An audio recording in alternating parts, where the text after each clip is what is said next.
పసితొట్టుగా ఉన్నప్పటి నుండి మనము దేవుడి మందిరంలో చాలాసార్లు సంసోను గురించి మనము తెలుసుకొని ఉన్నాము.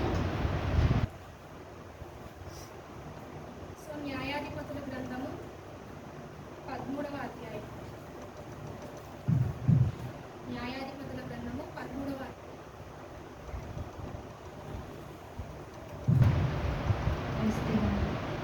న్యాయాధిపతుల గ్రంథము 13వ అధ్యాయము. 13వ అధ్యాయంలో చూస్తాము సంసోను యొక్క తన యొక్క బార్ను ఎలా ఉంది, ఎవరి ద్వారా ఇతను పుట్టాడు అనేసి. న్యాయాధిపతుల గ్రంథము 13వ అధ్యాయంలో తన గురించి ఇంట్రడక్షన్ మనము చూస్తాము. ఫస్ట్గా చూస్తే వాళ్ళ యొక్క సంసోను యొక్క తల్లి గొడ్రాలై ఉంటుంది. గొడ్రాలై ఉన్న తండ్రి ఇద్దరు ప్రార్థన చేస్తే దేవుడు కరుణించి వాళ్ళ ప్రార్థన విని సంసోనుని దేవుడు వాళ్ళకి ఆశీర్వాదంగా దీవెనగా ఇస్తాడు. సంసోను యొక్క తండ్రి పేరు ఇక్కడ చూస్తున్నాము. 13వ అధ్యాయము 2వ వచనంలో మనోహ అను ఒకడుండెను అనేసి చూస్తున్నాము. సో సంసోను యొక్క ఫాదర్ పేరు ఏంటంటే మనోహ. అతని తల్లి పేరు రాయబడి లేదు కానీ సో వీళ్ళు భార్యాభర్తలుగా ఉండగా ఇక్కడ చూస్తాము మనము 9th verseలో చూస్తాము. దేవుడు మనోహ ప్రార్థన ఆలకించెను గనుక ఆ స్త్రీ పొలములో కూర్చుండగా దేవుని దూత ఆమెను దర్శించెను. సో దేవుని దూత వచ్చి చెప్పింది, ఇలా నువ్వు గొడ్రాలుగా ఉన్నావు కదా, నీకు ఒక కుమారుడు లేకపోతే ఒక బిడ్డ నీకు అనుగ్రహింపబడతాడు అనేసి చెప్పినప్పుడు వీళ్ళ చూస్తాము. ఫస్ట్ ఆమెకి దూత ప్రత్యక్షమై చెప్పింది, ఇలా నీకు కుమారుడు జన్మిస్తాడు అనేసి. ఆ టైంలో మనోహ అంటే సంసోను యొక్క తండ్రి అక్కడ ఉండడు. సో చెప్పిన తర్వాత ఈమంతా తన భర్తకి అంతా షేర్ చేస్తుంది, ఇలాగూ నాకు దూత ఇలా చెప్పింది అనేసి. అంటే మనోహ కూడా నమ్మేసి ఉంటాడు. సో తరువాత అర్థమవుతుంది, ఎవరో ఒక మనుషులు వచ్చి చెప్పారు అన్నట్లుగా ఆమె సంసోను యొక్క తల్లి అనుకుంటుంది. కానీ తర్వాత అర్థమవుతుంది, యెహోవా దూత ఇలాగూ చెప్పింది అనేసి వాళ్ళిద్దరికీ అర్థమవుతుంది. సో సంసోను జీవితం చూస్తే సంసోను ఇక్కడ ఏమని రాయబడి ఉంది, నాజీరు చేయబడిన వ్యక్తి అని రాయబడి ఉంది. మనకు చూస్తే మంగళ కత్తి అతని తల మీద వేయకూడదు అనేసి మనం వాక్య గ్రంథంలో చూస్తూ ఉంటాము. సో ఇక్కడ సంసోనును చూస్తే మనము గొడ్రాలై ఉండగా వాళ్ళు దేవుని సన్నిధానంలో ప్రార్థన చేసి ఉంటారు. గొడ్రాలుగా ఉన్నారంటే ఖచ్చితంగా దేవుని సన్నిధిని వెదకి ఆయన అనుగ్రహించే కుమారుని తీసుకోవాలనేసి ఖచ్చితంగా పట్టుదలగలిగిన ప్రార్థన చేసిన తల్లిదండ్రులుగా మనమైతే చూస్తూ ఉన్నాము. అలాగే ఇక్కడ ఏముందంటే ఇతడు ఆమె ఏం తినాలి ఏం తినకూడదని కూడా దేవుడు ఇక్కడ రాసి ఉన్నాడు. సో ఇక్కడ ఉంటుంది కదా 4th verseలో, కాబట్టి నీవు జాగ్రత్తగా ఉండి ద్రాక్షారసమునే కానీ మద్యమునే కానీ త్రాగకుండుము, అపవిత్రమైన దేనినైనను తినకుండుము అని రాసి ఉంటారు. సో ఇక్కడ మనం చూస్తున్నాము, దేవుడు ఒక మనిషిని ఎన్నుకున్నప్పుడు ఇక్కడ చూస్తే తినే తిండి విషయంలో కూడా నువ్వు ఇలాగ ఉండు అని దేవుడు చెప్పాడంటే మనం కూర్చుండుట, లేచుట, పడుకుండుట, లేకపోతే మాట్లాడుట, చూచుట అన్నీ దేవుడు గమనించువాడై ఉన్నాడు. ఇక్కడ దేవుడు ఎంత పర్టికులర్గా వ్రాయించారు కదా. నార్మల్గా ఉంచొచ్చు కదా, కానీ ఇవి తినకూడదు, ఇలా ఉండాలి, నువ్వు జాగ్రత్తగా ఉండాలని దేవుడు ఇక్కడ రాసినట్లుగా మనము చూస్తున్నాం. సో సంసోను యొక్క జీవితంలోకి మనం చూసుకున్నట్లయితే న్యాయాధిపతుల గ్రంథము 16వ అధ్యాయంలో తనను గూర్చిన మొత్తం ఉంటుంది.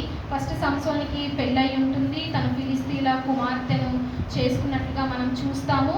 కాకపోతే అదంతా మనం అంతా ధ్యానించుకోము. కానీ 16వ అధ్యాయంలో ఉన్న ఉన్న మ్యాటర్ని మనం ఎక్కువగా ధ్యానించుకుంటూ ఉంటాము. మన జీవితానికి ఏ విధంగా అన్వయించుకోవాలో కూడా చూస్తూ ఉంటాము. సో చూసాం కదా ఇక్కడ 13వ అధ్యాయంలో వాళ్ళు ఎలాగ పుట్టాడు, ఎలా నాజీరు చేయబడిన వ్యక్తి అని, మంగళకత్తి వేయబడకూడదని విన్నాము. అలాగే జాగ్రత్తగా ఉండి ఏ ఆహారం అయితే తీసుకోవాలో అంతా చూసి ఉన్నాము. సో ఇక్కడ చూసినట్లయితే ఇంకోటి నేను ఇక్కడ రావాలనుకున్నాను. 14th chapter. సంసోను తిమ్నాతునకు వెళ్ళి తిమ్నాతులో ఫిలిస్తీన్ల కుమార్తెలలో ఒకతను చూసెను. సో ఇక్కడ చూసిన వ్యక్తి ఇక్కడ ఏంటి, ఫిలిస్తీన్ల కుమార్తెని చూసినట్లుగా సంసోను చూస్తున్నాం. సంసోను యొక్క తల్లిదండ్రులు ప్రార్థనా పూర్వకంగా ఉన్నవాళ్ళు కదా. ఇలా సంసోను సెలెక్ట్ చేసుకోవడం ఏంటి, ఇక్కడ ఈ విధంగా వ్రాయబడి ఉంది కదా. అంటే సంసోను చూశాడని ఉంది, కానీ వాళ్ళ తల్లిదండ్రులు చూశారని అయితే ఈ గ్రంథంలో వ్రాయబడే లేదు. సో వాళ్ళు అంటారు కూడా, మన దగ్గర అమ్మాయి లేరా, నువ్వు ఎందుకు ఫిలిస్తీన్లో చూసి వాళ్ళ అమ్మాయిని చేసుకోవాలనుకుంటున్నావు అని కూడా తల్లిదండ్రులు ప్రశ్నించినట్లుగా మనము చూస్తూ ఉంటాం. సో సంసోను ఇక్కడ ఒక రాంగ్ డిసిషన్ని తీసుకున్నట్లుగా మనము చూస్తూ ఉన్నాం కదా. అంటే ఫిలిస్తీన్లు అంటే ఎవరు? సంసోన్ని ఎందుకు ఎన్నుకున్నాడు దేవుడు? ఫిలిస్తీన్ల చేతుల నుండి ఇశ్రాయేలు ప్రజలను కాపాడడానికి ఎన్నుకున్నాడు. దాని పనే చేస్తూ ఉన్నాడు. ఆ పని చేస్తూ కూడా ఫిలిస్తీన్ల కుమార్తెను చూశాడంటే ఇక్కడ మనము కొన్ని పాఠాలు నేర్చుకునే విధంగా ఉండాలి.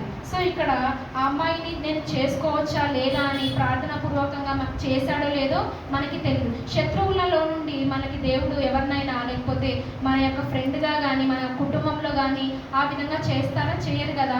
సో సంసోన్ ఇక్కడ గ్రహించుకోకుండా ఆ కుమార్తెను పెళ్లి చేసుకున్నాడు. సో తర్వాత వాళ్ళ జీవితం అలా ఉంటుంది. తర్వాత ఆ భార్య అతని యొక్క తండ్రి ఇంటికి వెళ్ళిపోవడము మనమంతా చూసి ఉన్నాము. సో ఇక్కడ సంసోను చూస్తే బాగా బలము కలిగిన వ్యక్తి అని గ్రంథంలో వ్రాయబడి ఉంటుంది. సో తర్వాత ఎక్కడికి వెళ్దామంటే 16th చాప్టర్, న్యాయాధిపతులు 16.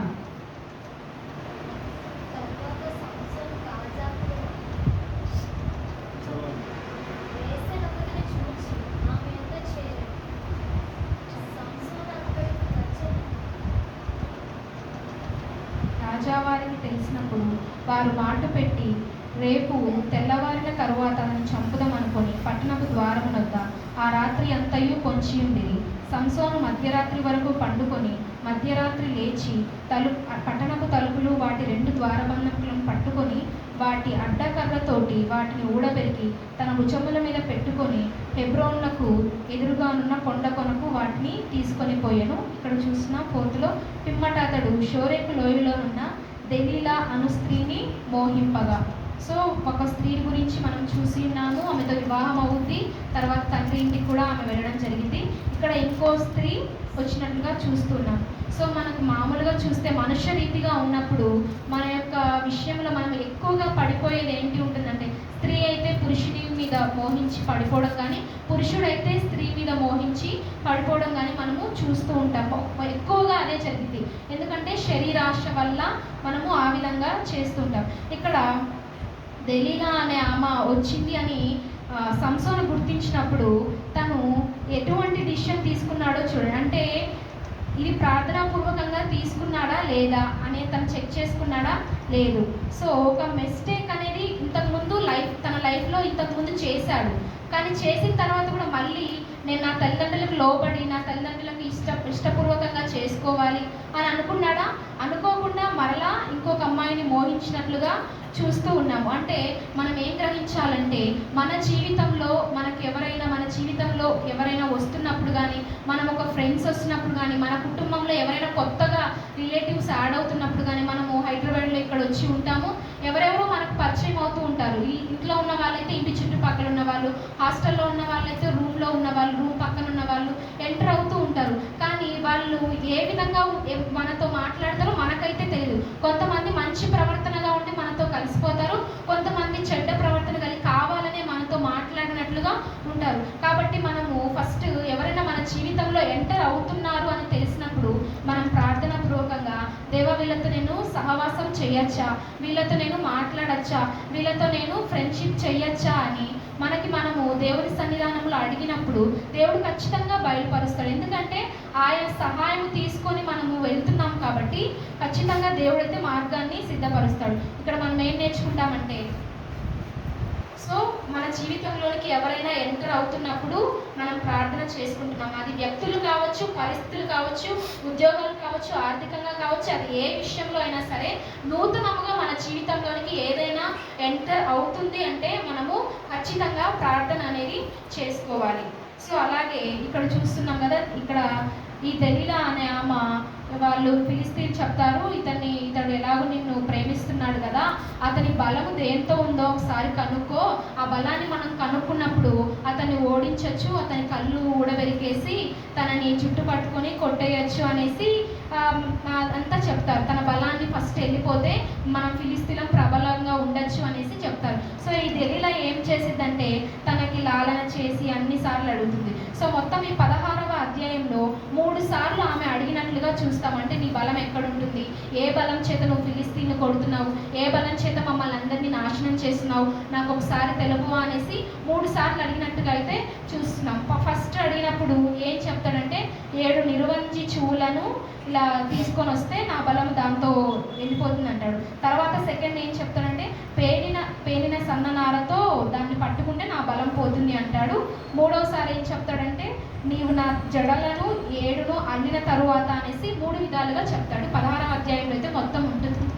మొత్తం మనం ధ్యానించుకోవడానికి సమయం సరిపోదు కాబట్టి సో ఇక్కడ ఫస్ట్ సారి అడిగినప్పుడు సో ఈ బలం తెలుసుకుంటుందంటే నన్ను నాశనం చేయడానికే లేదని సంసోనికి అప్పటికి తెలియదు. కానీ ఫస్ట్ టైమే అడిగినప్పుడు సంసోను జాగ్రత్త పడకుండా సెకండ్ టైం కూడా ఇవ్వడానికి ఛాన్స్ ఆమెకి ఇవ్వడానికి త్వరపడ్డాడు. అంటే ఫస్ట్ టైం చెప్పినప్పుడు వాళ్ళు ఫిలిస్తీన్లు గట్టిగా లాగడానికి గట్టిగా కొట్టడానికి ట్రై చేశారు. సో అప్పుడైనా సంసోను కళ్ళు తెరుచుకొని సో వీళ్ళు నా మీద ఇట్లా చేయాలనుకుంటున్నారు అనేసి అప్పుడైనా గ్రహించుకొని ఆమె దెలీలా నుండి ఫిలిస్తీన్ల నుండి బయటకు వచ్చేసి చక్కగా ఉండింటే సెకండ్ టైము అటెంప్ట్ ఇచ్చే ఛాన్స్ వచ్చేది కాదు. కానీ ఏం చేశాడు, ఆమె మీద ప్రేమతో సెకండ్ ఛాన్స్ ఇచ్చాడు, థర్డ్ ఇచ్చాడు, ఫోర్త్కి రివీల్ అయిపోయింది తన బలము ఎక్కడుంటుందో. సో మన జీవితంలో కూడా మనము ఈ జీవిత రంగంలో ఉన్నప్పుడు పాపము మనల్ని ఆకర్షిస్తున్నప్పుడు పాపం ఖచ్చితంగా ప్రతిదినము ప్రతి క్షణము ఎవరో ఒకరి చేత మనల్ని ఆకర్షింపబడుతూ ఉంటుంది. కాబట్టి ఫస్ట్ టైమే మనం అలర్ట్గా ఉన్నప్పుడు దాన్ని వదిలేసామంటే సెకండ్ టైం ఆ పాపం మన దగ్గరికి అస్సలు రాను కూడా రాదు.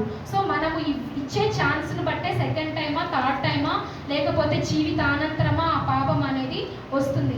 సో ఇక్కడ సంసోన్ చేసిన మిస్టేక్ ఏంటంటే ఫస్ట్ అలా జరిగినప్పుడు ఆమెను విడిచిపెట్టి ఆ దేశాన్ని విడిచిపెట్టి ఆ ప్రాంతాన్ని విడిచిపెట్టి వెళ్ళలేదు. కానీ సెకండ్ టైం కూడా ఇచ్చాడు. సెకండ్ టైం ఇచ్చినప్పుడు ఫెయిల్ అయిపోయింది.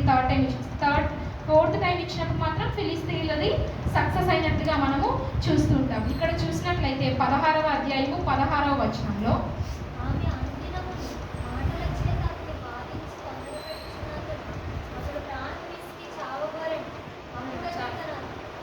ఇక్కడ ఏముందంటే ఆమె బాధించి తొందర పెట్టినందున అతడు ప్రాణము విసిగి చావగోరెను. సో ఇక్కడ ఆధ్యాత్మికంగా మనం చూసుకుంటే పాపము చేస్తున్న కొలది ఫస్ట్ సంతోషంగానే ఉంటుంది. మనందరము పాపములో ఉండి నలిగిపోయి దాంతో వేసారిపోయి యేసయ్య మహాకృప చేత రక్షణ పొందిన వారంగా మనం ఉన్నాము. కానీ అవన్నీ అనుభవాలన్నీ మనకు తెలుసు, మనం చూసే ఇక్కడ వచ్చాము. సో ఇక్కడ ఎలా ఉంటుందంట, తొందర పెట్టుచున్నందున అతడు ప్రాణము విసిగి చావగోరెను అనే మాట ఇక్కడ ఉంది. బాధించిందనే మాట కూడా ఉంది. సో అంత తొందర పెట్టడం వల్ల ఇంకా సంసోను వల్ల కాకపోయింది కాబట్టి అతడు బలం ఎక్కడుందో చెప్పేశాడు.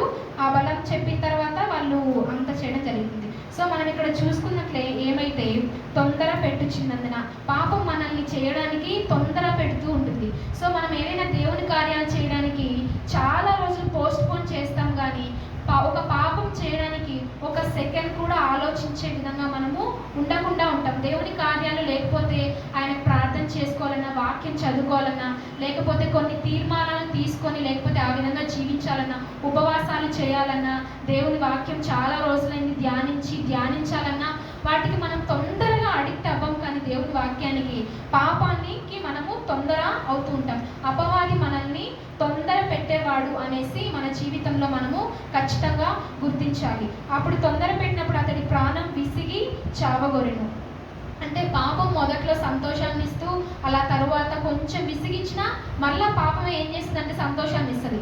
ఎందుకంటే అపవాది మళ్ళీ ఒకవేళ పాపంలో విసిగిపోయి దేవుడి దగ్గరికి వెళ్ళిపోతే ఎలా అనేసి కొంచెం సంతోషం కొంచెం బాధ, కొంచెం సంతోషం కొంచెం బాధ అనేది పాపం మనకు ఇస్తూ ఉంటుంది. సో ఇదంతా ఒక పార్ట్స్గా డివైడ్ అయి ఉంటుంది. ఒక్కసారిగా రాదు. ఫస్ట్ కొంచెం ఇచ్చి సంతోషపడుస్తాడు. ఏం కావట్లేదు కదా, నేను ఖచ్చితంగా 1 గంట ప్రార్థన చేసుకుంటున్నాను, 1 అర్ధగంట బైబిల్ చదువుకుంటున్నాను, 1 గంట మాత్రమే వేరే అపవాది ఏదైతే మన జీవితాల్లో పెట్టాడో అదే చేస్తున్నాను కదా, 1 గంట ప్రార్థన ఖచ్చితంగా ఉంటుంది అని నీకు నమ్మకం వచ్చినప్పుడు మరి ఆ గంట మనం పాపము చేయము. అంటే మన ప్రార్థనలో సత్వ లేదు. మన ప్రార్థనలో ఏదో నామకార్థంగా వేషధారణగా లేకపోతే చేయాలని చేస్తున్నాము కాబట్టి ఆ గంట కూడా మనకి అలోగా అవుతుంది. సో పాపం అనేది ఒక్కొక్క పార్ట్స్గా ఉంటుంది. ఫస్ట్ తొందర పెడుతుంది, తర్వాత ప్రాణం తీయాలని చూస్తుంది, తర్వాత విసిగి చావగోరెను. విసిగించే అంతగా పాపము మన జీవితంలో ఉంటుందని ఖచ్చితంగా మనము గుర్తించాలి. ఎందుకంటే అటువంటి దాని నుండి విసిగిపోయే ఇప్పుడు దేవుడి మహాకృప చేత ఇక్కడికి వచ్చి ఉన్నాము. సో అదే విధంగా చూసినట్టయితే 2 కొరింథీయులకు రాసిన 2వ పత్రిక 4వ అధ్యాయము 4వ వచనం. దేవుని స్వరూపమైన క్రీస్తు మహిమను కనుపరచు సువార్త ప్రకాశం వారికి ప్రకాశింపకుండు నిమిత్తం యుగ సంబంధమైన దేవత అవిశ్వాసులైన వారి మనోనేత్రములకు వృద్ధితను కలుగజేసేది. చాలు. సో అవిశ్వాసులైన వారి మనోనేత్రములకు వృద్ధితనము కలుగచేసెను.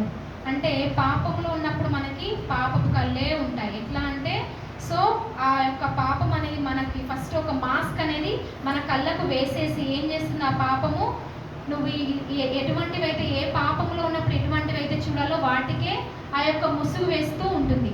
సో గుడ్డితనంలో ఉన్నాం. ఏ గుడ్డితనంలో అంట? పాపం అనే గుడ్డితనంలో మనం ఉన్నాం. ఇప్పుడు మన కళ్ళు తెరవబడి ఆధ్యాత్మికంగా నూతనమైన కళ్ళు మనకి రావాలి. ఈ కళ్ళు వేటిని చూడాలి? దేవుడిచ్చిన శరీరమే కదా.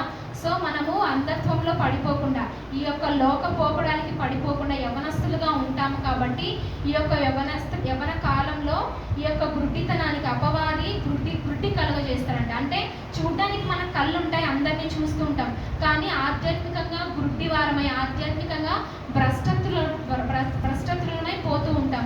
సో అది తీసివేసి మనకి నూతనమైన కళ్ళు, నూతనమైన చూపు మనకి కావాలి. సో అటువంటి విధంగా ఇక్కడ ఉంటుంది కదా, అంధకారంలో నుండి వెలుగు ప్రకాశించును గాక అని. సో అంధకారంలో ఉన్న మన జీవితాలలో నిజమైన వెలుగు కావాలి. నిజమైన వెలుగు ఎవరిస్తారు? యేసయ్యే ఇవ్వగలడు. పాపం కూడా మనకి నిజమైన వెలుగు ఒక్కొక్కసారి అలా టచ్ అయ్యి చూపిస్తూ వెళ్ళిపోతుంది. సో మనం దాని భ్రమలో ఉండి ఇది నిజమైన వెలుగుగానే ఉందిలే అనుకుంటూ ఉంటాము, సంసోను వలె. కాదు, అలా కాకుండా గుడ్డిత్వనం కలగజేసిన అపవాదిని విడిచిపెట్టి ఆధ్యాత్మిక నేత్రాలు తెరవబడాలి. సో అదేవిధంగా ఇక్కడ మనం చూస్తూ ఉంటాం కదా, దెలీలా ఇక్కడ 3 సార్లు చూసినట్లుగా 3 సార్లు సంసోనుని ఓడించాలని తనంతా ట్రై చేసింది. 3 సార్లు ట్రై చేసింది. సో దెలీలా వంటి మనుషులు కూడా మన జీవితంలో ఉన్నారా అనేసి మనము చెక్ చేసుకోవాలి. అది ఎవరైనా సరే, అది ఆడవాళ్ళైనా సరే, ఆడవాళ్ళకి మగవాళ్ళైనా సరే, మగవాళ్ళకి ఆడవాళ్ళు ఎవరైనా సరే మన జీవితంలో అటువంటి వాళ్ళు ఉన్నారా? అటువంటి వాళ్ళకి మనం నిజంగా దూరంగా ఉంటున్నామా? ఎందుకంటే యవ్వన కాలంలో ఉన్నాం కాబట్టి యవ్వనేచ్ఛల నుండి మనము పారిపోవాలని బైబిల్ వాక్యము సెలవిస్తూ ఉంది. కాబట్టి మనం ఏం చేయాలంటే మన యవ్వన కాలంలో సంసోను వలె కాకుండా మనకి తెలిసిన ఒక ఊహ నుంచే మనకు వివాహం నిమిత్తం కావచ్చు, ఉద్యోగాల నిమిత్తం కావచ్చు, ఆర్థికంగా కావచ్చు, ప్రార్థన అనే పునాది వేసుకొని ముందుకు వెళ్తే ఖచ్చితంగా అది జీవితము జయవంతమైన జీవితమే అవుతుంది. ఇలా సంసోను ఇద్దరితో విసిగిపోయాడు, కానీ మళ్ళీ ముందు చూస్తాము వేశ్య కూడా ఒక ఆమె ఉన్నట్లుగా చూస్తాము, 3 ఉన్నట్లుగా చూస్తాము. సో మన జీవితంలో అలా ఒక్కొక్కటి మనము దాటుకొని పాపం నుండి దాటుకొని వెళ్ళే వారంగా కాకుండా ముందుగానే సిద్ధపడి ప్రార్థన చేసుకొని వివాహాల నిమిత్తము కానీ, ఉద్యోగాల నిమిత్తం కానీ, వేటి నిమిత్తమైనా సరే ముందుగానే ప్రార్థన చేసుకున్నప్పుడు ఖచ్చితంగా మనకు అటువంటి మార్గం అయితే ఉండదు. ఎందుకంటే ప్రార్థన అనే పునాది మీద మనం ఉంటాము కాబట్టి ఖచ్చితంగా ఉంటుంది. ఇక్కడ చూసినట్లయితే తల్లిదండ్రులు ఇద్దరు ప్రార్థనా పూర్వకంగా ఉన్నవాళ్ళే కదా. మరి సంసోను ఎలా తప్పిపోయి ఉంటాడు? ప్రార్థన వల్ల నిలబడాలి కదా. సో కొంతమంది తల్లిదండ్రులు చాలా ప్రార్థనా పూర్వకంగా ఉంటారు, కానీ పిల్లలైతే తప్పిపోయిన వారిగా ఉంటారు. కొంతమంది పిల్లలు బాగా దైవభక్తిలో ఎదుగుతూ ఉంటారు, తల్లిదండ్రులు తప్పిపోయిన వారిగా ఉంటారు. కానీ ఇక్కడ మనం ఏదేమైనా చూసుకున్నప్పటికీ మన రక్షణ వ్యక్తిగతం. అది తల్లిదండ్రులు బాగా ఉన్నారని, దైవభక్తి కలిగి ఉన్నారని మనకు రక్షణ రాదు, పరలోక రాజ్యము రాదు, ఇంకేం రాదు. ఎవరి రక్షణ వాళ్ళది. సో ఇక్కడ తల్లిదండ్రులు బాగానే ఉన్నారు కదా, మరి సంసోనికి ఈ గతి ఎందుకు పట్టింది? యెహోవా దేవుడు ఆశీర్వదించాను అని కూడా వ్రాయబడి ఉంది. సో ఎక్కడికి వెళ్ళిపోయాయి ఈ ఆశీర్వాదాలు అంటే, ఒక వయస్సు వచ్చిన తర్వాత దేవుడి జ్ఞానము మనకి ఇచ్చిన తర్వాత మన జీవితంలో రక్షణని ఎలా కొనసాగించుకుంటున్నాం, రక్షణ జీవితాన్ని ఎలా ముందుకు తీసుకొని వెళ్తున్నాం. తల్లిదండ్రులు వచ్చారు కదా, లేకపోతే కొంచెం ప్రార్థన చేస్తాను కదా, నా కోసం సేవకులు ప్రార్థన చేస్తారు కదా, నా కోసం ప్రార్థన చేసే గుంపు ఉంది కదా అంటే మనం పరలోక రాజ్యానికి వెళ్ళనే వెళ్ళం. ఎవరి రక్షణ వాళ్ళది, ఎవరి వ్యక్తిగత ప్రార్థన వాళ్ళది, ఎవరి వ్యక్తిగత సహవాసము వాళ్ళది, ఎవరి ప్రార్థన వాళ్ళది. మన ప్రార్థన వల్ల మాత్రమే మనం వెళ్ళగలుగుతాం. మన ప్రార్థన వల్ల మనతో పాటు 10 మంది పరలోకానికి రాలేరు. సో వాళ్ళకి మనం జస్ట్ సహాయం చేస్తాం తప్ప వాళ్ళని తీసుకువెళ్ళడం మనకి ఎవ్వరి వల్ల కాదు. సో కాబట్టి ఎవరి రక్షణ వాళ్ళదే కాబట్టి రక్షణని జాగ్రత్తగా మనము కొనసాగించుకోవాలి. ఇక్కడ చూసినట్లయితే అదే 16వ అధ్యాయంలో 22వ వచనం.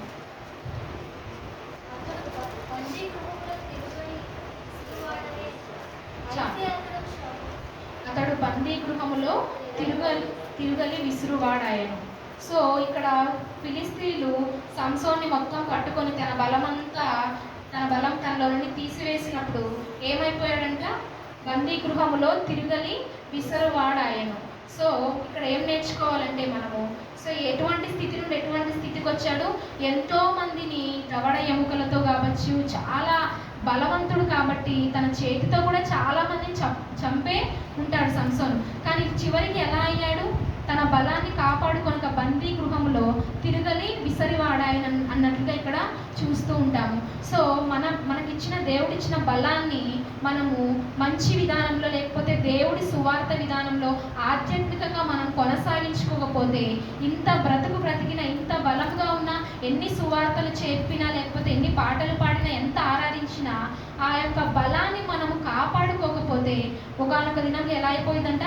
తిరగలి విసరివాడాయని అన్నట్లు మనం ఎన్ని చేసినా ఒక దినము ఈ బలం యేసయ్య కోసము పరలోక రాజ్యానికి వెళ్ళలేదు అంటే ఇలా నిత్య నాశనంలోనే లేకపోతే కొట్టుకొని పోయిందంటే చాలా విచారణమా కాదా? అంతే కదా. సో ఈ యొక్క బలాన్ని మనము మంచి వేలో ఉపయోగించినప్పుడు పరలోక రాజ్యానికి వెళ్తాము. చెడ్డ వేలో ఉపయోగించాడు సంసోను, బలం ఉందనేసి ఎరగకుండా ఆ బలం ఎవరిచ్చారు? బలాన్ని దేవుడు ఎలా ఇచ్చాడు? నాజీరు చేయబడ్డాను కదా, నేను అసలు నా తల మీద మంగళ కత్తి పెట్టకూడదు కదా, ఒక యొక్క వాగ్దానంతో నేను పుట్టాను కదా, ఆశీర్వదిస్తానని చెప్పాడు. తల్లిదండ్రులు తన తల్లి గొడ్రాలయ్యింది నన్ను కనింది అనేసి ఏ గ్రహింపు లేకుండా అదంతా విడిచి పక్కన పెడితే బలం ఇచ్చింది ఎవరు? ఫిలిస్తీన్లు చంపడానికి. మనలో ఎప్పుడైనా సరే మనం ఏదైనా పని చేయాలంటే దేవుడు కార్యసిద్ధి కలుగ చేయండి, మనం ఏ పని చేయలేము. అది ఏదైనా సరే, దేవుడి సేవ అయినా లేకపోతే ఆరోగ్యంగా ఉండి ఉద్యోగాలైనా, దేవుడు మనలో కార్యసిద్ధి పెడితే మాత్రమే ఎవరినైనా మనం ఓడించగలము, లేకపోతే ఏ పనైనా చేయగలం. మనకంటూ జ్ఞానం ఏమీ ఉండదు, మన జీవితంలో మనం సాధించేదంటూ ఏమి ఉండదు, ఎందుకంటే మన నాలెడ్జ్ జీరో కాబట్టి. సో దేవుడిచ్చిన బలాన్ని మనము చెడ్డ ప్రకారంగా వినియోగించినట్లయితే ఇలా సంసోను ఏ విధంగా ముగ్గురి చేత విసిగిపోయి వేసారిపోయి ఉన్నాడు, మన బలాన్ని కూడా ఒకవేళ ఆ విధంగా ఉపయోగిస్తే మనకి ఏ గతి పట్టిద్దో మనకు తెలియదు. ఇక్కడైతే సంసోను జీవితంలో జరిగినదైతే రాసి ఉన్నారు. సో అదేవిధంగా ఇంకా ఏంటంటే బలాన్ని ఎవరిచ్చారు? దేవుడే ఇచ్చాడు. సో ఆ బలాన్ని ఎవరి కోసం వాడాలి? దేవుడి కోసమే వాడాలి. ఈ దేహము దేవుడిచ్చాడు, ఈ దేహాన్ని దేవుడి కోసమే వాడాలి. కొరింథీ పత్రికలో కూడా దేవుడు అంటారు కదా, మీరు మీ సొత్తు కారు. మనం అనుకుంటూ ఉంటాం మన దేహము, మన శరీరము, మన యొక్క కన్ను, మన యొక్క ముక్కు, ఇది ఎప్పటికైనా జస్ట్ మనం ఉన్నామంటే ఎందుకున్నాము? ఈ దేహము ద్వారా, ఈ శరీరం ద్వారా దేవుడు మహిమపడడానికి మాత్రమే మనం ఉన్నాం. మనం కూడా చెప్పుకోకూడదు నా యొక్క శరీరము, నా యొక్క దేహం అని చెప్పుకోకూడదు. దేవుడు క్లియర్గా రాశారు, మీరు మీ సొత్తు కారు అని రాసినప్పుడు కూడా కొన్నిసార్లు మనకున్న బలాన్ని బట్టి గర్విస్తూ ఉంటారు. ఏ విధంగా అంటే లేకపోతే అందం గర్వం కావచ్చు, కుల గర్వం అని, మత గర్వం అని, లేకపోతే ఆస్తి అనేసి, లేకపోతే ఇంకా ఆధ్యాత్మికంగా చూసుకుంటే నేను పాటలు పాడగలనని, లేకపోతే పరిచర్య చేయగలనని, వాక్యం చెప్పగలనని, మంచిగా స్వరం ఉందనేసి, ఆరాధించగలననేసి కొంతమంది గర్వపడుతూ ఉంటారేమో. కానీ దేవుడు ఇచ్చాడు అవకాశం అంతే తప్ప మనం గర్వించాలంటూ ఏమీ లేదు. మనలో ఒకవేళ ఎప్పుడైనా గర్వం వస్తున్నప్పుడు, లేకపోతే నాకు ఇంత తలాంత్ ఉందా అన్నప్పుడు ఒక్క మాటే గుర్తించుకోవాలి, దేవుడు క్లియర్గా సెలవిచ్చారు, మీరు మీ సొత్తు కారు అంటే లేకపోతే మన జీవితంలో పాటలు పాడిన అది మన సొత్తు కాదు, ఆయన మహిమ పడుతున్నాడు అంతే తప్ప మన జీవితంలో అంటూ మనకు ఏదీ లేదు. సో మనకిచ్చిన బలాన్ని దేవుడి సేవలో ఉపయోగించాలి, లేకపోతే మంచి స్వరం ఇస్తే దేవుడి కోసమే ఉపయోగించాలి. ఒకప్పుడు పాపంలో వినియోగించామేమో మన బలాన్ని మొత్తము, కానీ దేవుడు ఎంత గొప్ప దేవుడు అంటే ఆ బలాన్ని మొత్తం, ఆ యొక్క పాత స్వభావం అంతా తీసివేసి మునుపటి కంటే కొత్త బలాన్ని ఇవ్వగల సమర్థుడు కూడా మన యేసయ్య.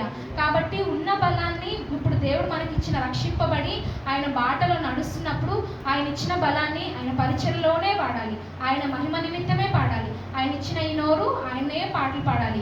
ఎటువంటి సరసోక్తులు కానీ బూతులు కానీ వాడకూడదు. ఇచ్చిన దేహంలో కళ్ళు ఆయన్ను మాత్రమే చూడాలి, ఆయన మాత్రమే కొనియాడాలి. ఈ దేహముతో దేవుణ్ణే మహిమపరచాలి, ఇంకెవరితో మోహించినట్లుగా మనము చూడకూడదు అనేసి దేవుడి వాక్యం ఖండితంగా మనకి సెలవిస్తూ ఉంది. సో బలం గురించి కొన్ని చూసుకుందాం, కొన్ని వాక్యాలు. సో ఈ బలాన్ని గురించి ఏంటంటే, యవ్వన కాలంలో మనకి నూతన బలం, కొత్త బలం, అందరికంటే ఎక్కువ బలం ఉంటుంది ఈ యొక్క యవ్వన కాలంలో ఉన్నప్పుడు. సో యవ్వన కాలంలో మనము మంచిగా వినియోగించుకోకుండా ఈ బలాన్ని అటు ఇటు తిరిగేసి, వ్యసనాలకు తిరిగేసి, లేకపోతే దానికి దీనికి పడేసుకున్నాం అనుకో, వృద్ధాప్యంలో మనకి బలము ఉండదు అప్పుడు. సో బలాన్ని గురించి కొన్ని చూసుకుందాము దేవుడి వాక్యంలోనే. ఫిలిప్పీలకు రాసిన పత్రిక 4:13.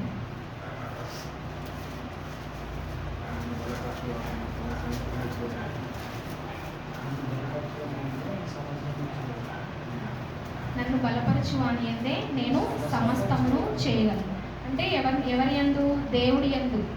దేవుడు మనల్ని బలపరిస్తేనే మనము సమస్తము చేయగలము. ఇదే ఆపోజిట్గా చూస్తే అపవాది బలపరిస్తే అపవాది ద్వారా కూడా సమస్తము చేయగలుగుతాం. ఏ సమస్తము? లోకం అనే సమస్తాన్ని జయించవచ్చు. సో దేవుని యందున్నప్పుడు ఆయన ద్వారా సమస్తము చేయగలం. ఏ సమస్తము అంటే, నీకు ఏది రాకపోయినా ఆయన బలం కోసం కనిపెట్టుకున్నప్పుడు, నన్ను బలపరచు దేవా అన్నప్పుడు సమస్తము చేయగలుగుతామంటే, ఇక్కడ దేవుడు కొన్ని మాటలుగా సెలవిలేదు. నువ్వు నా ఎందుంటే నువ్వు సమస్తము కదా, నువ్వు ఏవైతే అనుకుంటున్నావో వాటిని చేయగలుగుతావు, లేకపోతే కొన్ని చేయగలుగుతావు అన్నాడా దేవుడు? సమస్తము నువ్వు చేయగలవు అనేసి దేవుడు వాక్యము సెలవిస్తుంది. సో ఆయన ఇచ్చే బలం మీద ఆధారపడుతూ, నీవిచ్చిన ఈ బలం అనేసి ప్రతిదినము ఈ బలాన్ని నీ కొరకే వినియోగించాలి అనుకున్నప్పుడు నువ్వు సమస్తము చేయగలవు. ఏవైతే మన జీవితంలో అయ్యా ఇంకా నీరసించిపోయాయో, ఇంకను రావట్లేదో, కదలట్లేదో, అవన్నీ దేవుడు బలం ఇచ్చినప్పుడు ఖచ్చితంగా వాటిని చేయగలము. అదేవిధంగా యెషయా గ్రంథము 40వ అధ్యాయము 31.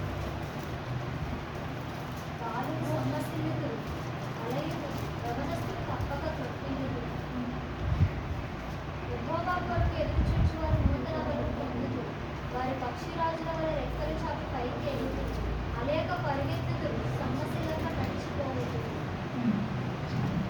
సో ఇక్కడ ఏముంది? దేవుడి వాక్యం ఏం సెలవిస్తుంది? నూతన బలం పొందుదురు, వారు పక్షిరాజుల వలె రెక్కలు చాపి పైకి.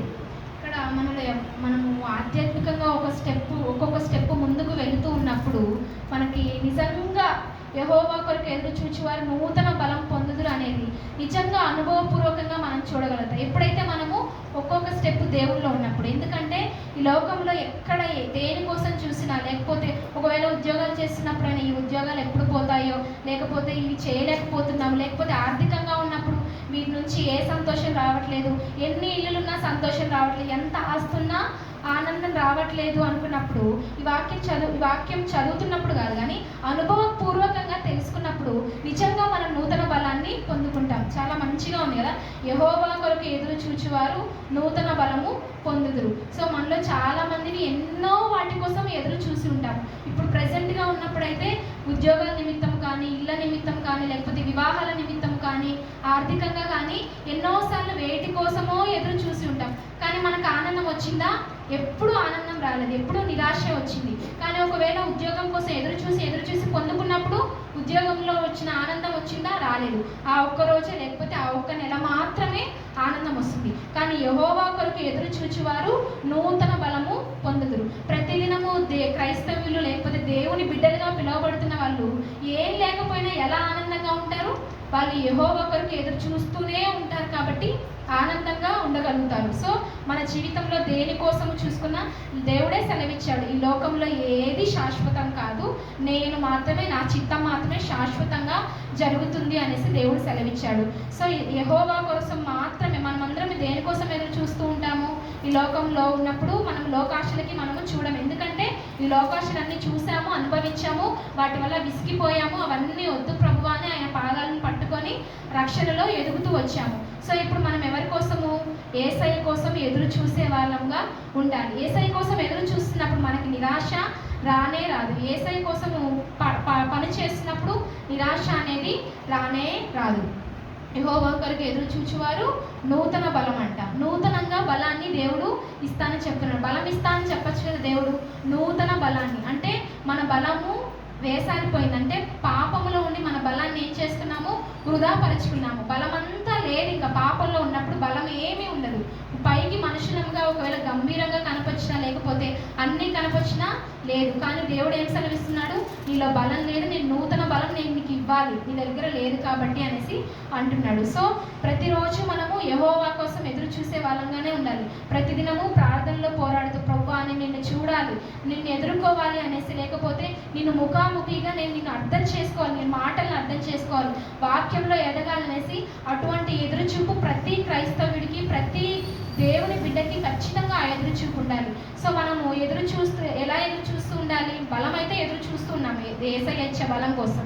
అది మనకి ఏ విధంగా బలము, ఆధ్యాత్మిక బలము, శారీరక బలం. ఇంకో విధంగా దేనికోసం ఎదురు చూడాలి, యేసయ్య రాకడ కోసం మనము ఎదురు చూసే వాళ్ళంగా ఉండాలి. ప్రభువా నువ్వు ఎప్పుడు వస్తావు, నీలో నేను కలిసిపోవాలి, ఏకం అవ్వాలి అనేసి ఖచ్చితంగా యేసయ్య రాకడ కోసం ఎదురు చూడాలి. ఒకవేళ ఎదురు చూడకుండా యేసయ్య వచ్చినప్పుడు చూసుకుందాంలే అన్నట్లుగా ఉంటే ఎప్పుడు వస్తాడో లేకపోతే తెలియదు, మనం ఎక్కడ ఉంటామో మనకు కూడా తెలియదు. అలా అనాలోచిగా కాకుండా ప్రతిదినము ప్రార్థనలో కూడా ఒక అంశంగా మనం పెట్టుకోవాలి. ప్రభువా నేను నీ రాకడ కోసం ఎదురు చూస్తున్నానయ్యా, నన్ను సిద్ధపరచయ్యా అని ప్రార్థనలో ఒక పాయింట్గా మన యొక్క జీవితానంతరం మనం బ్రతికినంత కాలము ఆ పాయింట్ అనేది ఉండాలి. యేసయ్య చెప్పండి నా కోసం ఎదురు చూడాలి అనేసి. మన జీవితంలో ఎన్ని రోజులు ఉన్నది, ఎక్కడ దేనికోసం చూస్తాము, ఇక్కడ ఉన్నంత కాలం ఉద్యోగాలు చేస్తాము, లేకపోతే ఇళ్లలో ఉంటాము, ఆర్థికంగా చూస్తాం. పరలోక రాజ్యానికి వెళ్ళాక కూడా అవి చేయం కదా.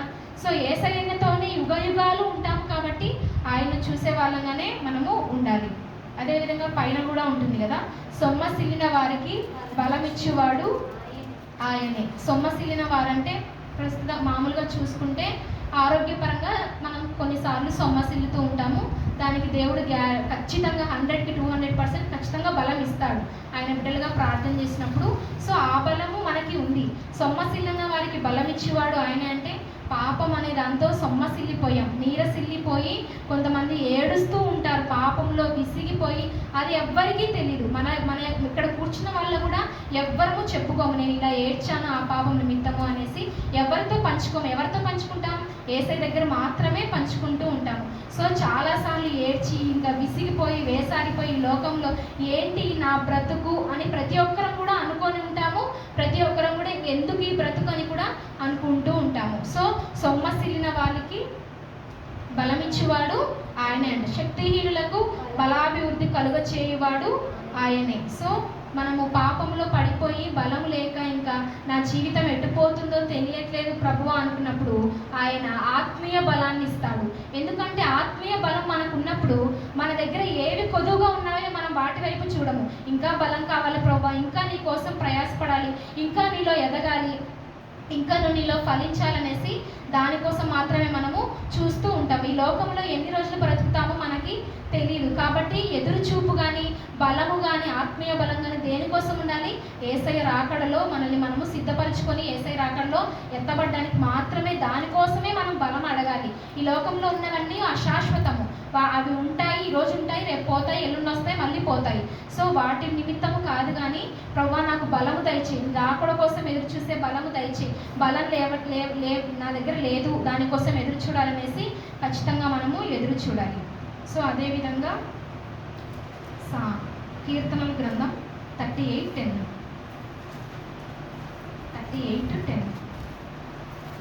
నా గుండె కొట్టుకొనుచున్నది, నా బలం నన్ను విడిచిపోయింది, నా కనుదృష్టి తప్పిపోయింది. చాలు, ఇంకోసారి చదవండి. నా గుండె కొట్టుకొనుచున్నది, నా బలము నన్ను విడిచిపోయింది, నా కనుదృష్టి తప్పిపోయింది.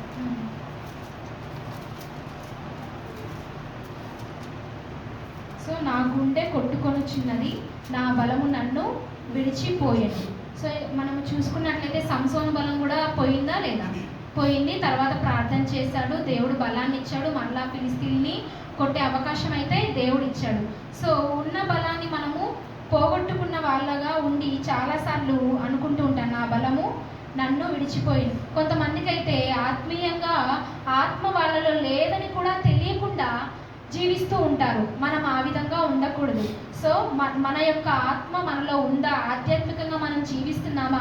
యేసయ్య ప్రవర్తనలో, యేసయ్య చెప్పిన ఆజ్ఞల ప్రకారం మనం నడుచుకుంటున్నామా లేదా? ప్రతిదినము ఆయన చెప్పాడు కదా, ఆత్మ లేనివాడైతే నా వాడు కానే కాదు అని చెప్పాడు. సో మనల్ని మనం పరీక్షించుకోవాలి. ఆత్మతో నింపుదల ఉందా? ఆదివారం వెళ్ళి ఏదో నామకార్థంగా ఆరాధిస్తున్నానా, లేకపోతే ఆయన బలాన్ని పొందుకొని ఆత్మీయంగా ఆరాధిస్తున్నానా? లేకపోతే మాటలు వింటున్నానంటే వింటున్నానా, లేకపోతే ఆ మాటలు విన్నప్పుడు నా ఆత్మ బలపరచబడుతుందా, తృప్తిపరచబడుతుందా? ఆ ఆత్మ అనేది ఇంకా ఉప్పొంగుతుందా ఇంకా మాటలు వినాలని ఆ విధంగా మనము చూసుకోవాలి. ఎప్పుడు ఆధ్యాత్మికంగా మనం భ్రష్టత్వంలో మనము ఉండకూడదు. మన ఆత్మ, దేవుడు పరిశుద్ధాత్మ మనలో ఉన్నాడా లేదా అనేసి మనము చెక్ చేసుకోవాలి. దేవుని బిడ్డలంగా ఉన్నాము అంటే ఖచ్చితంగా ఆత్మ నడిపింపు ఉండాలి. మరి ఆత్మ నడిపింపు లేకపోతే మనం ఏ పని కూడా మనము చేయలేము. దేవుడు త్రియేక దేవుడు ఏ విధంగా ఉన్నాడు? తండ్రి, కుమార, పరిశుద్ధాత్మ దేవుడుగా ఉన్నాడు. సో మనలో కూడా ఒకప్పుడు పాపపు స్థితిలో ఉండి చచ్చిన వారమై ఉండి మునుపు దూరస్తులమైన మనము ఇప్పుడు యేసుక్రీస్తులో సమీపస్తులుగా ఉన్నాము. సమీపస్తులుగా ఉన్న మనలో ఆత్మ ఉందా, లేకపోతే నామకార్థ భక్తే ఉందా, లేకపోతే ఏదో నార్మల్గా ప్రార్థన చేసుకుంటున్నాను అన్నట్లుగా మనం ఉన్నాము? ఖచ్చితంగా మనకైతే తెలుస్తుంది మనలో ఆత్మ ఉందో లేదో. ఎవ్వరికీ తెలియదు, కానీ నీలో నిజంగా పరిశుద్ధాత్మ ఉందో లేదో దేవుడికి మనకి మాత్రమే తెలుస్తుంది. సో ఆత్మను పోగొట్టుకునే వాళ్ళంగా మనము ఉండకూడదు. ఎందుకంటే దేవుడు ఆదరించువాడు. పరిశుద్ధాత్ముడు అంటే ఎవరు? ఆదరిస్తాడు. ఆయన మనలో నివాసం చేస్తేనే, ఆయన మనలో ఉంటేనే ప్రార్థన చేయగలుగుతాం, వాక్యం చదవగలుగుతాం, ఇతరులను ప్రేమించగలుగుతాం, ఇతరులను ఆదరించగలుగుతాం, వాక్యాన్ని ఇంకా లోతుగా అర్థం చేసుకోగలుగుతాం. సో ఆత్మ లేకపోతే మనం ఏ పని చేయలేం. ఆత్మ లేకుండా ఈ లోకంలో ఎన్ని సంపాదించుకున్నా అన్నీ వ్యర్థమైపోతాయి. సో ఇక్కడ రాయబడినట్టుగా నా బలము నన్ను విడచిపోయాను. ఒకవేళ ఇక్కడ కూర్చున్న మనలో కూడా ఆత్మ, పరిశుద్ధాత్మ శక్తితో నింపుదల లేదేమో, లేకపోతే నిజంగా మనం గ్రహించుకోకుండా ప్రభువా అని, లేకపోతే ప్రార్థనైనా చేస్తున్నాము, ప్రభువా నీ ఆత్మతో నింపు అని నామకార్థంగా చేస్తున్నాము. మనల్ని మనం పరీక్షించుకోవాలి. ఆత్మను ఎప్పుడు మనల్ని దూరపరుచుకునే విధంగా మనం ఉండకూడదు. ప్రతిదినము అడగాలి, ప్రభువా నువ్వు పరిశుద్ధాత్మ దేవుడుగా నాలో ఉండు, నాలో జీవించు అనేసి అడగాలి. మనకు ఆ స్వాతంత్రం దేవుడు ఇచ్చాడు. ఎలా ఇచ్చాడు? మీరు మీ సొత్తు గారు అన్నప్పుడు మనం ఏంటి? యేసయ్య శరీరంలో ఒక అవయవముల మనం ఖచ్చితంగా మనకు అడిగే స్వాతంత్రము దేవుడు ఇచ్చాడు. మిమ్మల్ని స్వతంత్రులుగా చేసి ఉన్నాడు. మీకు ఫ్రీడమ్ ఇచ్చాను, మీకు ఏది కావాలంటే అది చేయండి, కానీ తీర్పు అనేది మనకి ఉంటుంది. కాబట్టి స్వేచ్ఛ ఉంది. కాబట్టి మనం అడగచ్చు, ప్రభువా పరిశుద్ధాత్మ నాలో లేనట్టుగా ఉందయ్యా, నేనేదో నామకార్థంగా భక్తి చేస్తున్నాను, వాక్యం చదువుతున్నానంటే చదువుతున్నాను, ఆదివారం వాక్యం వింటున్నాను, సోమవారం నుంచి శనివారం వరకు వాక్యం లేదు, ప్రార్థన లేదు, ఏం లేదు, ఆత్మ నడిపింపు కూడా లేదు అనే వారముగా మనం ఉంటే ఖచ్చితంగా మనం చాలా నాశనానికి గురవుతున్నామని అయితే మనము ఖచ్చితంగా చూసుకోవాలి. సో నా బలము నన్ను విడిచిపోయినట్లుగా, ఒకవేళ మనలో ఆత్మ లేకపోతే, ప్రభా ఆత్మ నాలో లేనట్టుగా ఉంది, నువ్వు నన్ను విడిచిపెట్టిపోయావేమో, ఒక్కసారి మరలా నా దగ్గరికి రాని పశ్చాత్తాప హృదయంతో దేవుణ్ణి అడిగి మనం మరలా పొందుకోవాలి. మన దేవుడు ఒకసారి పోయానంటే నేను రాను, నేను నీలో ఉండను అనే దేవుడు కాదు. ఎందుకంటే ప్రతిదినము ఆయన గాయాలను రేపుతూ, ప్రతిదినము ఆయన రక్తాన్ని మనము పొడుస్తూ ఉన్నాము, ప్రతిదినము పాపము చేస్తూ ఆయనకు దూరం అవుతున్నాం, మరలా ఆయన దగ్గరకు వస్తూ ఉన్నాం, ప్రభువా క్షమించు అని. మరలా చేతులు చాపుతున్నాడా, లేకపోతే ముడుచుకున్నాడా? దేవుడు చాపే ఉన్నాడు. కాబట్టి ఖచ్చితంగా మనము చూడాలి. లాస్ట్ వర్స్ చూసుకొని ముగించుకున్నాం. ఎఫెసీయులకు రాసిన పత్రిక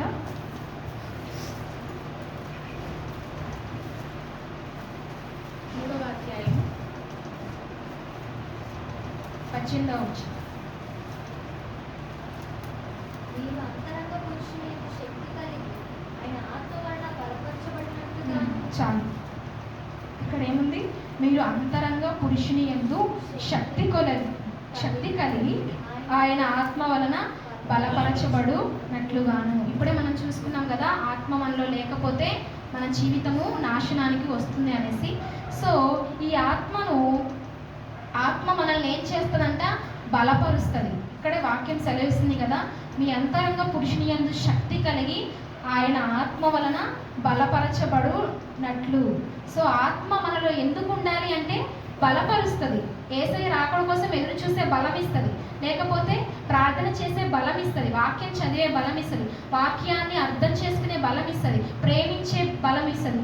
సో అందుకు మనకి ఆత్మ అవసరమై ఉన్నది. ఒకప్పుడు మనం జస్ట్ నార్మల్గా వచ్చాం ఏసై దగ్గరికి, ఏసై ప్రేమిస్తాడు, ఏసై కరుణిస్తాడు, ఈ అవసరాలు తీరుస్తాడు, ఆధ్యాత్మికంగా పక్కన పెట్టేసి శరీరానుసారంగా మనం చాలా మందిని అలా వచ్చి ఉంటాము, ఇవి కావాలి అవి కావాలి అనేసి. ఇంకా నువ్వు ఆ స్థితిలోనే, పాలు తాగే స్థితిలోనే మనం ఉంటే ఆత్మ నడిపించడానికి ఎప్పుడు వస్తాము?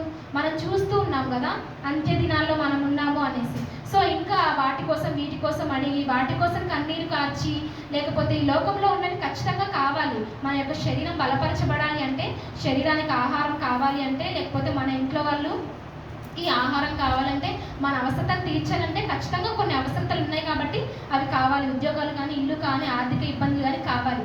కానీ లోపల ఆత్మ ఉంది కదా, మరి ఆత్మ దేవుడి దగ్గరికి వెళ్ళాలంటే అది బలపరచబడాలా లేదా? ఏ విధంగా బలపరచబడాలి ఆత్మ? ప్రతి దినము సహవాసం చేస్తే, ప్రార్థన చేసి, ప్రార్థన కూడా ఏదో నామకార్థంగా కాదు, అనుభవపూర్వకంగా మన జీవితాల్లో మనం వాక్యం విన్నది, చదివింది గ్రహించుకొని, ధ్యానించుకొని, కొంచెం సమయం ఎక్కువైనా పర్లేదు, నాకు అర్థం కావాలి ప్రభా ఈ వాక్యము అని కూర్చొని ఆత్మ నింపుదలతో ఆ విధంగా ప్రార్థన చేసుకున్నప్పుడు ఆత్మ వలన బలపరచబడినట్లుగాను. సో మన జీవితంలో ఆత్మ వలన మాత్రమే మనం బలపరచబడతాం. శారీరకంగా మీరు బలపరచబడతారని ఉంటుంది, కానీ ఈ బలపరచబడినప్పుడు ఈ యొక్క శరీరము మట్టిలోనే కలిసిపోతుంది. కానీ ఆత్మ పరలోకానికి వెళ్ళాలంటే బలం అనేది కావాలి. ఆ బలం ఎవరిస్తాడు? దేవుడే ఇవ్వగలడు. సో ఆయన సన్నిధిలో అడగాలి, నాకు బలము దయచేయి, ఆధ్యాత్మికంగా నేను నీరసించిపోయాను, నాలో ఆత్మ లేని స్థితిగా ఉంది, నన్ను బలపరచు ప్రభువా అనేసి అడగాలి. అదేవిధంగా కీర్తనల గ్రంథంలో దావీదు భక్తుడు అంటాడు కదా, సరే 61 చూసుకుందాం. కీర్తనలు 61.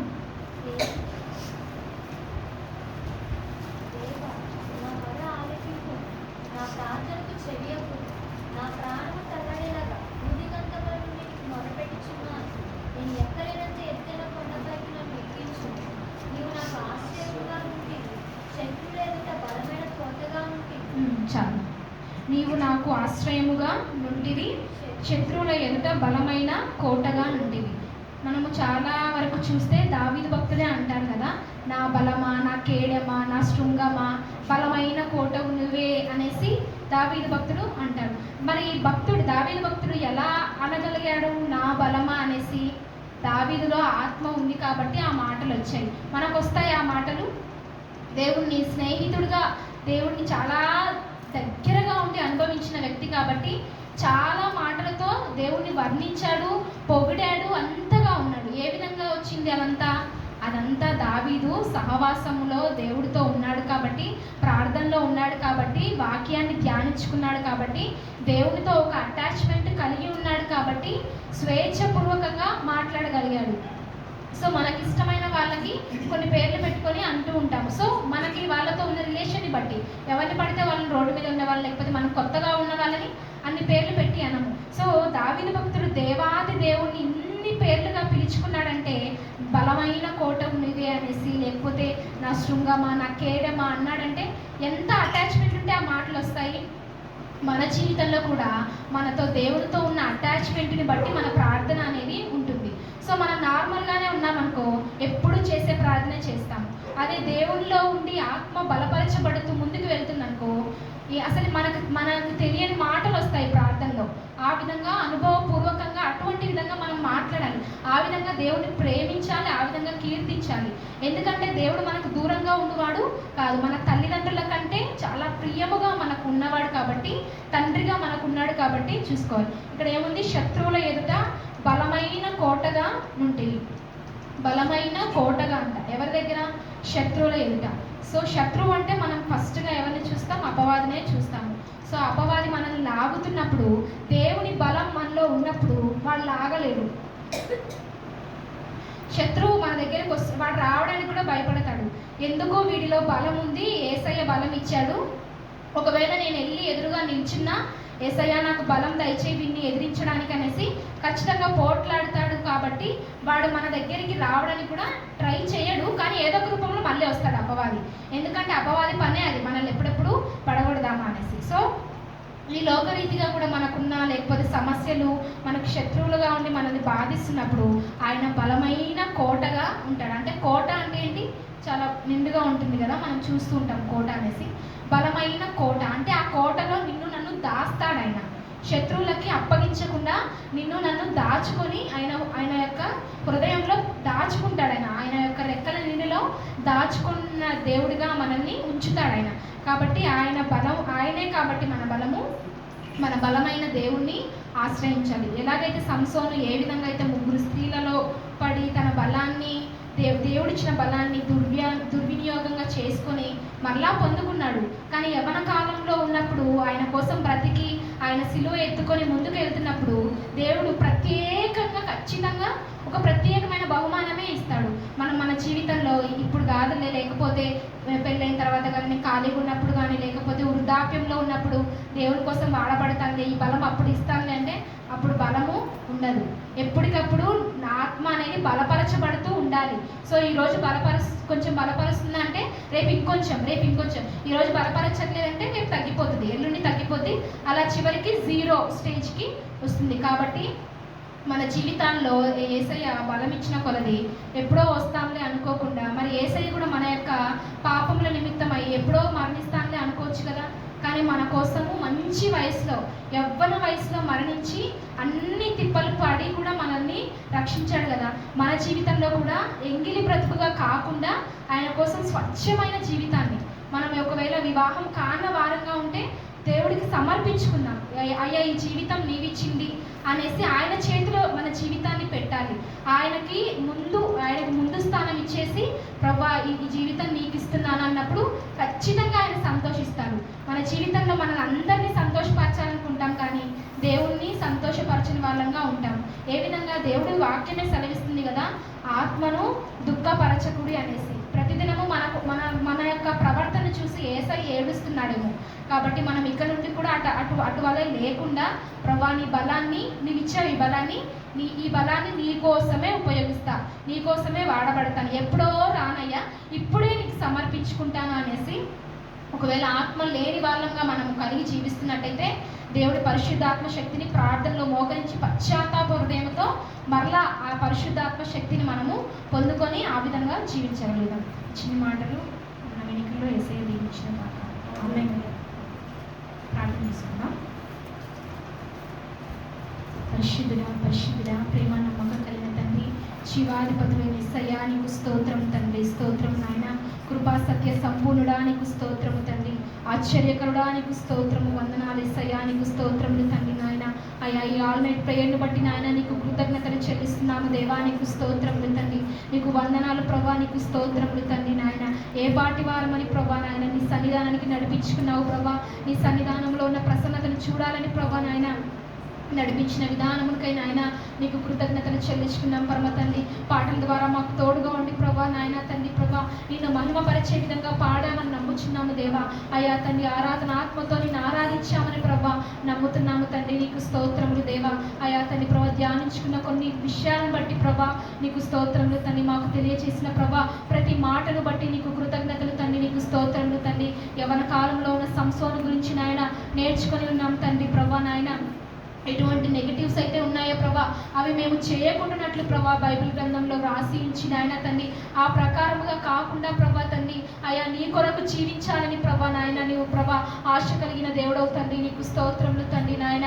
అయ్యా ప్రభా మా శరీరంలో బలం ఉందంటే, మా ఆత్మలో బలం ఉందంటే ప్రభా అది నీవిచ్చిందే ప్రభా నాయన తండ్రి ప్రభా. ఈ బలాన్ని ఎవ్వరికి దారపోసే బిడ్డలుగా కాకుండా ప్రభా, ఈ బలాన్ని ఎవ్వరి చేతిలో పెట్టే వాళ్ళగా కాకుండా ప్రభా అయ్యా తండ్రి ప్రభా అయ్యా సంసోను ఏ విధంగా అయితే దెలీలా చేతిలో తన బలాన్ని పెట్టి తన యొక్క ప్రభా ఆయా మాటలు అయితే చెప్పాడో ప్రభా, తన బలం ఎక్కడుందో చెప్పాడో ఆ విధంగా కాకుండా ప్రభా నాయన తండ్రి ఒక ప్రభా తన ప్రత్యేకమైన జీవితాన్ని ప్రభా నాయన ఇక్కడున్న మేము జీవించడానికి సహాయం చేయని ప్రభా.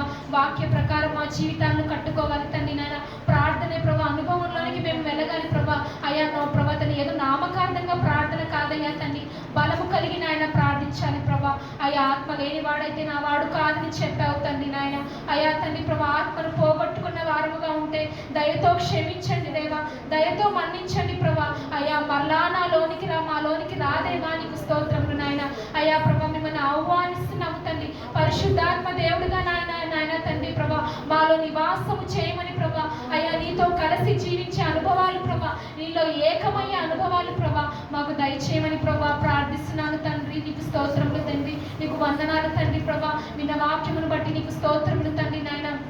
అయ్యా వాక్యాన్ని విడిచిపెట్టే బిడ్డలా కాకుండా తండ్రి ప్రభా అయ్యా వాక్య ప్రకారం మరలా ధ్యానించుకొని ప్రభా తండ్రి నీలో ఎదిగే బిడ్డలుగా ఉండకు సహాయం చేయండి ప్రభా. నీకు స్తోత్రములు అయ్యా. నీవు ఇచ్చిన మాటను బట్టి నీకు స్తోత్రములు తండ్రి.